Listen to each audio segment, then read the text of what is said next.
एवढी जास्त खमंग, कुरकुरीत आणि एकदम आतपर्यंत तळल्या गेलेली, अजिबात कडक साबुदाणा याच्यामध्ये राहत नाही अशा पद्धतीची चकली तुम्ही पहिल्यांदाच बघितली असेल. कारण आज मी थोडीशी वेगळी पद्धत त्याच्यामध्ये वापरणार आहे.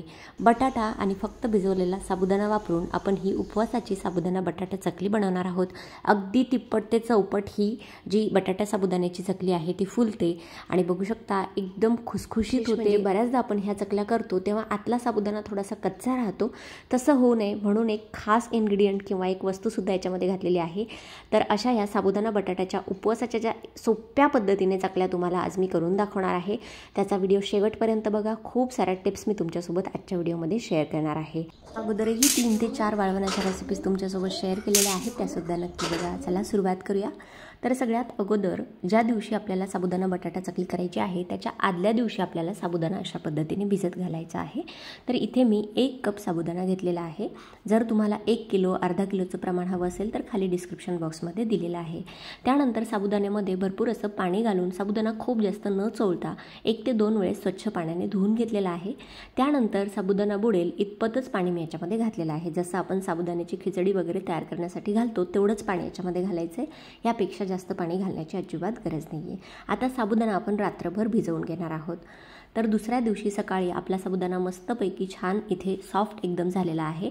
छान मस्त पाणी याने सोक केलेलं आहे. एकदम छान सॉफ्ट बघू शकता. अशा पद्धतीने बोटचेपा होईपर्यंत साबुदाणा आतपर्यंत भिजलेला आहे. तर आता आपण साबुदाणा सगळा अशा पद्धतीने मोकळा करून घेणार आहोत. त्यानंतर साबुदाणा बटाटा चकली तयार करण्यासाठी मी इथे जवळपास 4 ते 5 मध्यम आकाराचे जे बटाटे आहेत, वजनी प्रमाण जर बघितलं 350 ते 400 ग्रॅम बटाटे इथे घेतलेले आहे. बटाटे थोडेसे मी जास्त ठेवले, कमी जास्त 1-2 करू शकता. काहीही याचं असं फिक्स प्रमाण नाही आहे. 1-2 बटाटा कमी जरी झाला तरी चालतो. त्यानंतर हे जे उकडलेले बटाटे आहेत ते आपण किसणीवरती अशा पद्धतीने किसून घेणार आहोत. किसून ह्याच्यासाठी घ्यायचं आहे म्हणजे बटाट्याचे बऱ्याचदा काही चंक्स किंवा मोठे मोठे तुकडे राहतात, तर मग जो चकलीचा साचा आहे त्याच्यामधून ते व्यवस्थितपणे बाहेर पडणार नाही किंवा मग ते ब्लॉक झाल्यासारखं होईल. त्यासाठी आपण अशा पद्धतीने हे जे बटाटे आहे ते किसणीवरती किसून घेणार आहोत. यामुळे अजिबात बटाट्यामध्ये चंक्स राहत नाही आणि मस्त मौसर गोळा इथे तयार होतो. तर सगळे बटाटे मी अशा पद्धतीने उकडलेले बटाटे एका भांड्यामध्ये मॅश करून घेतलेले आहे. त्यानंतर गॅसवरती एक कढई ठेवलेली आहे. कढईमध्ये आता आपल्याला 1 कप पाणी घालायचं आहे. तर आपण साबुदाणा 1 कप घेतलेला होता, तर आपल्याला 1च कप पाणी वापरायचं आहे. म्हणजे जेवढा साबुदाणा असेल तेवढंच पाणी वापरायचं आहे. खूप जास्त सोपं प्रमाण आहे. त्यानंतर याच्यामध्ये अर्धा टीस्पून मीठ घातलेलं आहे. मीठ थोडंसं वाळवण्याच्या पदार्थांमध्ये कमी घालायचं, नाहीतर मग पदार्थ वाळल्यानंतर थोडासा खारट लागू शकतो. तर नेहमी ही टिप लक्षात ठेवायची कुठलाही वाळवणीचा पदार्थ तयार करत असताना. तर आता हे जे पाणी आहे त्याला आपण एक उकळी काढून घेणार आहोत. तर पाणी मस्त छान खळखळून गरम करून घ्यायचं आहे, उकळून घ्यायचं आहे. आता मी इथे पाव चमचा जिरे घालत आहे. जर तुम्ही उपवासाला जिरं खात नसाल तर इथे स्किप केलं तरीही चालेल. त्यानंतर आता हे जे पाणी आहे त्याला छान उकळी आली आहे. त्यानंतर मी इथे अर्धा चमचा घालत आहे लाल काश्मीरी मिरची पावडर. याऐवजी तुम्ही इथे हिरव्या मिरचीचा ठेचा सुद्धा घालू शकता. हिरवी मिरची क्रश करून घालायची किंवा मग छोटे छोटे तुकडे करून सुद्धा घालू शकता. त्यानंतर आपण याच्यामध्ये घालणार आहोत साबुदाणा. तर भिजवलेला जो साबुदाणा आहे मस्तपैकी अशा पद्धतीने मोकळा करून घ्यायचा आहे आणि मग ह्याच्यामध्ये घालायचं आहे. कारण मग साबुदाण्याच्या गाठी किंवा गुठळ्या याच्यामध्ये राहत नाही. तर अशा पद्धतीने सगळा साबुदाणा मी याच्यामध्ये घालून घेतलेला आहे. आणि जर तुम्हाला 1 किलो अर्धा किलोचं प्रमाण किंवा जास्त प्रमाणात करायचे असतील तर खूप जास्त सोपं प्रमाण आहे. 1 किलो साबुदाणा घ्यायचा, कुठल्याही पातेल्यामध्ये घालायचा आणि पातेलं जेवढं भरून साबुदाणा होईल तेवढंच पातेलं भरून किंवा कुठलंही माप घेऊन आपल्याला तेवढंच पाणी वापरायचं आहे. म्हणजे खूप जास्त सोपं प्रमाण आहे. साबुदाणा मोजून घ्यायचा आणि तेवढंच पाणी वापरायचं आहे आदनासाठी, जेव्हा आपण सुरुवातीलाही गरम पाणी ठेवलं होतं त्यासाठी. आणि त्यासाठी बटाटे किती घ्यायचे आहे त्याचं प्रमाणसुद्धा खाली डिस्क्रिप्शन बॉक्समध्ये दिलेलं आहे. तर नक्की जाऊन बघा. जास्त क्वांटिटीमध्ये जर तुम्हाला वाळवणीचे पदार्थ बनवायचे असतील तर नक्की उपयोगी ठरतील. तर अशा पद्धतीने पाण्यामध्ये साबुदाणा व्यवस्थितपणे मिक्स करून घेतलेला आहे. आता याच्यावरती मी 2 ते 3 मिनिटासाठी झाकण ठेवते, म्हणजे वाफेत साबुदाणा छान मस्तपैकी शिजला जातो. तर साबुदाणा बटाटा चकली तयार करण्यासाठी हा साबुदाणा कसा शिजलाय किंवा कसा शिजवून घ्यायचा ह्याच्या सगळ्या छोट्या छोट्या टिप्स तुमच्यासोबत मी शेअर करणार आहे. कारण जर तुम्ही पहिल्यांदा जरी हा वाळवणीचा पदार्थ बनवला तरी सुद्धा अजिबात बिघडणार नाही आणि मस्त आतपर्यंत तळल्या गेलेली खुसखुशीत अशी ही उपवासाची साबुदाणा बटाटा चकली तयार होते. तर बघू शकता आता साबुदाणा थोडासा एकमेकांना चिकटायला लागलेला आहे आणि कढईला थोडीशी साय धरायला लागलेला आहे. म्हणजे 2 ते 3 मिनिटं वाफेत शिजवून घेतला की लगेचच याच्यामध्ये मॅश करून घेतलेला जो बटाटा आहे तो घालायचा आहे. आणि हे जे सगळं साहित्य आहे आता व्यवस्थितपणे आपण मिक्स करून घेणार आहोत. खूप जास्त बनवायला ही साबुदाणा बटाटा चकली सोपी आहे आणि खायला तर अप्रतिम लागते. ऐनवेळी जर साबुदाण्याची खिचडी कोणाला आवडत नसेल किंवा ऐनवेळी उपवासाला जर कोणी बाहेरचं आलं तर पटकन तळून ह्या साबुदाण्याच्या बटाट्याच्या चकल्या आहेत त्या तळून देता येतात आणि मस्त छान खुसखुशीतही लागतात. तर अशा पद्धतीने जे पोटॅटो मॅशर आहे त्याने मी हा जो साबुदाणा आणि बटाटा आहे मिक्स करून घेते, म्हणजे व्यवस्थितपणे छान मिक्स होईल आणि आपलं मिश्रण जे आहे त्याच्यामध्ये अजिबात गाठी किंवा गुठळ्या वगैरे राहणार नाही. तर अशा पद्धतीने आपण हे मिक्स करून घेऊया. टोटल इथे 7 ते 8 मिनटं झालेले आहेत आणि मस्तपैकी मी याला मॅश करून घेतलं आहे. हे आपलं साबुदाणा बटाटा या चकलीचं जे मिश्रण आहे ते शिजलं आहे की नाही हे चेक करण्यासाठी याच्यामध्ये एक चमचा अशा पद्धतीने उभा खोचून बघायचा. एकदम सरळ ताट उभा राहतो, याचा अर्थ आपलं मिश्रण शिजून तयार आहे. आणि पाण्याचा हात ओला घेऊन सुद्धा तुम्ही चेक करू शकता.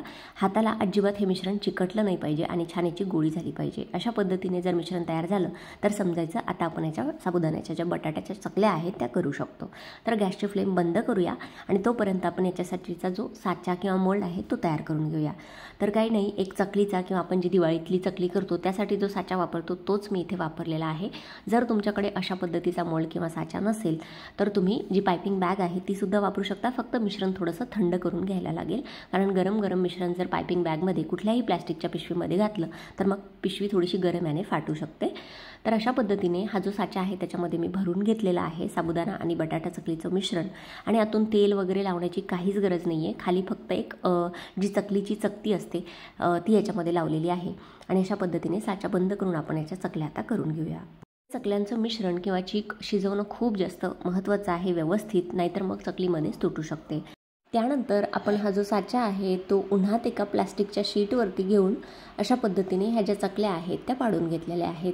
जर तुमच्याकडे उन्हाची सोय नसेल तर तुम्ही फॅनच्या हवेखाली सुद्धा, म्हणजे घरामध्ये सुद्धा अशा पद्धतीने एक प्लॅस्टिकची शीट अंथरून त्यावरती ह्या ज्या चकल्या आहेत त्या पाडून घेऊ शकता.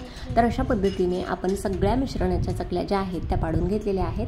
तर आता आपण याला 1 ते 2 दिवस छान कडकडीत उन्हात वाळवून घेणार आहोत. तर 2 दिवस इथे उन्हामध्ये मस्तपैकी आपल्या ह्या ज्या चकल्या आहेत त्या वाळलेल्या आहेत. 2 दिवसानंतर बघू शकता अशा पद्धतीने कडकडीत आपल्या ह्या वाळलेल्या आहेत. एकदम आतमध्ये अजिबात ओलावा नसावा, नाहीतर मग थोडी जरी चकली आपली ओली राहिली तर मग बुरशी वगैरे लागू शकते. त्यानंतर ह्या आपल्या चकल्या मी तुम्हाला किती जास्त तिप्पट ते चौपट फुलतात ते तेलामध्ये तळून दाखवत आहे. तर बघू शकता इथे मस्तपैकी आपली ही साबुदाणा आणि बटाट्याची चकली जी आहे ती इथे तयार झालेली आहे. आणि मी सुरुवातीला सांगितलं होतं की ही जी बटाटा आणि साबुदाण्याची चकली आहे बऱ्याचदा तयार करताना आतमध्ये साबुदाणा थोडासा कच्चा राहतो आणि खाताना मग कचकच लागते.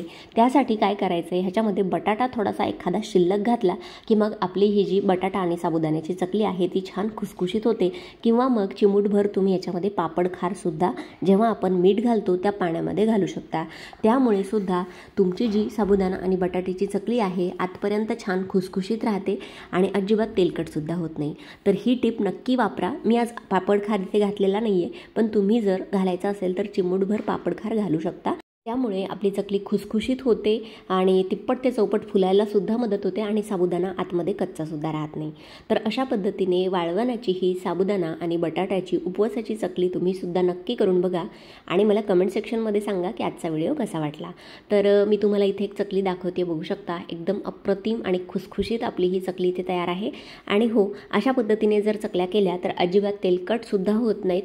नंतर मी इथे तुम्हाला एक कच्ची चकली दाखवते, म्हणजे जी तळलेली नाही आहे आणि जी तळलेली आहे ती. तर याची साईज तुम्ही बघू शकता, मस्त दुप्पट ते तिपटीने फुललेली आहे.